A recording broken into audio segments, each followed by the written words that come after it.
ആ സിനിമയ്ക്ക് വേണ്ടി കഥാപാത്രത്തിന് വേണ്ടി സ്ക്രിപ്റ്റ് ഡിമാൻഡ് ചെയ്യുന്ന ഒരു കാര്യം, അല്ലെങ്കിൽ നിങ്ങളൊരു ബോഡി പാർട്ട് വന്നത് അത് ചർച്ചയാവുന്നത് അങ്ങനത്തെ സീൻസ്, അതായത് ബോൾഡ് ആവാൻ വേണ്ടി അല്ലെങ്കിൽ ഒരു എഡ്ജ് പുഷ് ചെയ്യാൻ വേണ്ടിയിട്ട് നിങ്ങളെ റിലക്റ്റ് ആക്കുന്നുണ്ടോ, നിങ്ങളെ തടയുന്നുണ്ടോ, നിങ്ങൾക്ക് ഉള്ളിൽ വിഷമം വരുന്നത് ഇങ്ങനത്തെ സംഭവങ്ങൾ?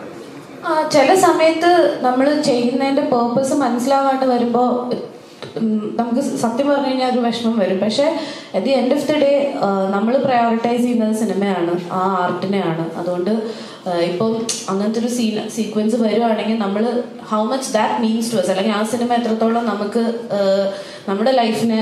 ഇപ്പം എനിക്ക് എപ്പോഴും തോന്നിയിട്ടുള്ളത്, വെൻ ഐ ലുക്ക് ബാക്ക്, എനിക്ക് എൻ്റെ കരിയറിൽ പറയാൻ പ്രൗഡായിട്ടുള്ള ഒരു സെറ്റ് ഓഫ് ഫിലിംസ് ഉണ്ടാവണം. അപ്പം അങ്ങനത്തെ ഒരു ഫിലിമാണ്, അങ്ങനത്തെ ഒരു സീക്വൻസ് ആയിട്ട് ഡിമാൻഡ് ചെയ്യുകയാണെങ്കിൽ നമ്മളത് ഡെഫിനറ്റ്ലി ചെയ്യും. പക്ഷെ ഈ പറഞ്ഞ മാതിരി നമുക്ക് എല്ലാവരെയും പറഞ്ഞ് മനസ്സിലാക്കാൻ പറ്റില്ല എന്താണ് cinema, why are you an actor.